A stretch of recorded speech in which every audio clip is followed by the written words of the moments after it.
कभी सोचा है कि बड़े बड़े ट्रेडर्स हमेशा सही टाइम पर एंट्री और एग्जिट कैसे कर लेते हैं?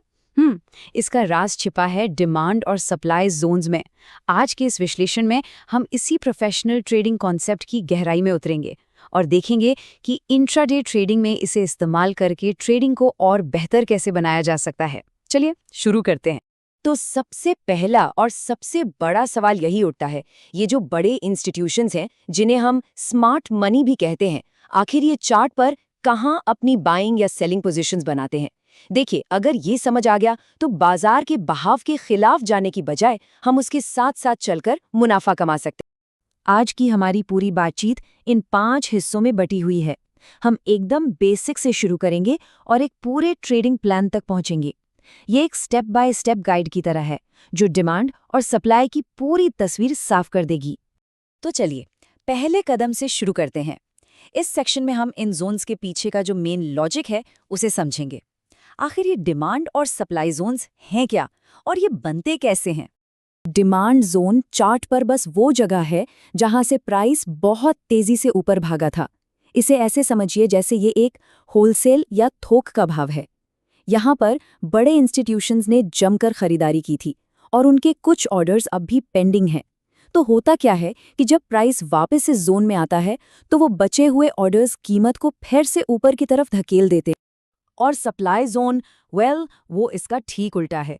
ये चार्ट पर वो एरिया है जहां से कीमत बहुत तेजी से नीचे गिरी थी।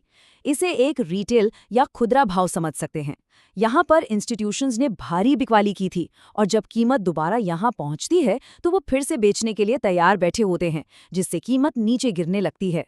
तो बात सीधी सी है, डिमांड जोन बायर्स का इलाका है जहां उनकी सोच होती है, अरे वाह, भाव बहुत अच्छा मिल रहा है, खरीदो। और सप्लाई जोन सेलर्स का एरिया है जहां वो सोचते हैं कीमत बहुत बढ़ गई है, अब बेचने का सही टाइम है। ये पूरा का पूरा थोक और खुदरा मूल्य का एक सिंपल सा खेल है। अच्छा, अब सवाल ये उठता है कि चार्ट पर तो कई सारे जोन बनते हैं, लेकिन हम सबसे मजबूत और भरोसेमंद जोन को पहचाने कैसे?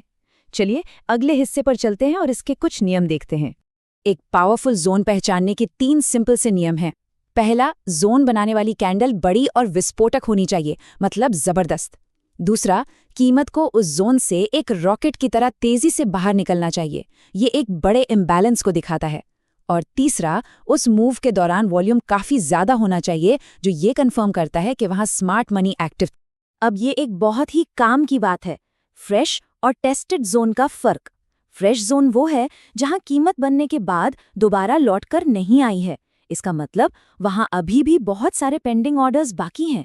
जबकि टेस्टेड जोन थोड़ा कमजोर हो जाता है क्योंकि कीमत पहले ही वहां से कुछ ऑर्डर्स उठा चुकी होती है। इसलिए हमेशा फ्रेश जोन पर ज्यादा भरोसा करना चाहिए। ठीक है, तो अब जब हम मजबूत जोन पहचानना सीख गए हैं तो सवाल है कि असल में ट्रेड लेना कैसे है। इस सेक्शन में हम इंट्राडे ट्रेडिंग का पूरा खाका तैयार करेंगे। एक प्रोफेशनल ट्रेडर जो होता है ना, वो हमेशा मल्टी टाइम फ्रेम एनालिसिस करता है। नियम बहुत सीधा है, जोन मार्क करने के लिए बड़े टाइम फ्रेम जैसे 15 मिनट, 30 मिनट या 1 घंटे का इस्तेमाल करें और जब कीमत उस जोन में आ जाए तो एंट्री के लिए 5 मिनट के छोटे चार्ट पर चले जाएं। इससे आप हमेशा बड़े ट्रेंड के साथ बने रहते हैं। ट्रेड में कूदने से पहले इस चेकलिस्ट को दिमाग में बैठा लेना है। पहला, कीमत को जोन के अंदर आने दें।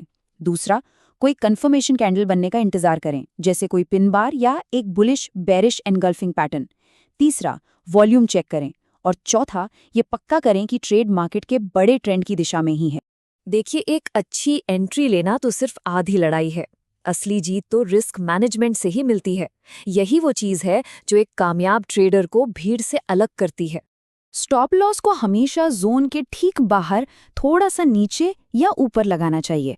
बहुत ज़्यादा टाइट स्टॉप लॉस रखने से क्या होता है कि मार्केट के छोटे मोटे उतार चढ़ाव में ही हम बाहर हो जाते हैं, जिसे अक्सर स्टॉप लॉस हंटिंग भी कहते हैं। अपने ट्रेड को सांस लेने की थोड़ी जगह देनी चाहिए। टारगेट सेट करने का सबसे लॉजिकल तरीका है अगले विरोधी जोन को देखना। मतलब अगर डिमांड जोन पर खरीद रहे हैं तो पहला टारगेट अगला सप्लाई जोन होना चाहिए। ये आपको हवा में तीर चलाने से बचाता है और एक क्लियर एग्जिट प्लान देता है। ये एक गोल्डन रूल है, कभी भी ऐसा ट्रेड नहीं लेना चाहिए जिसमें संभावित लाभ रिस्क से कम 2 गुना न हो। 1:2 का रिस्क रिवॉर्ड रेशियो लंबे समय तक गेम में बनाए रखता है, भले ही कुछ ट्रेड्स गलत भी क्यों ना हो जाएं। और आखिर में सारी बात आकर रुकती है डिसिप्लिन पर। सिर्फ स्ट्रैटेजी जानना ही काफ़ी नहीं है, उसे सही माइंडसेट के साथ लागू करना सबसे ज़्यादा ज़रूरी है। इन गलतियों से हमेशा बचना है। हर जोन ट्रेड करने लायक नहीं होता। जो जोन कमज़ोर दिख रहा है उसे छोड़ दें और बिना कंफर्मेशन के कभी भी ट्रेड में एंट्री ना करें।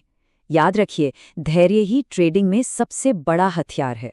वैसे ये स्ट्रैटेजी उन बाजारों में सबसे अच्छा काम करती है जहां लिक्विडिटी और इंस्टीट्यूशनल एक्टिविटी ज़्यादा होती है, जैसे कि निफ्टी, बैंक निफ्टी या क्रूड ऑयल। ऑप्शंस खरीदने के लिए भी ये जोन्स बेहतरीन एंट्री पॉइंट्स दे सकते हैं। इस बात को हमेशा याद रखना है, पहला काम पैसा कमाना नहीं बल्कि अपने पैसे को बचाना है।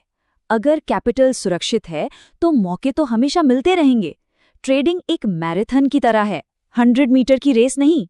और अब इस पूरी बातचीत का सबसे ज़रूरी सार, डिमांड और सप्लाई ट्रेडिंग का एक सुनहरा नियम ये है कि सबसे अच्छा ट्रेड अक्सर वो होता है जिसे लेने से हम बचते हैं। हमेशा धैर्य रखें और सिर्फ A+ सेटअप का ही इंतजार करें। क्वालिटी क्वांटिटी से हमेशा बेहतर होती है।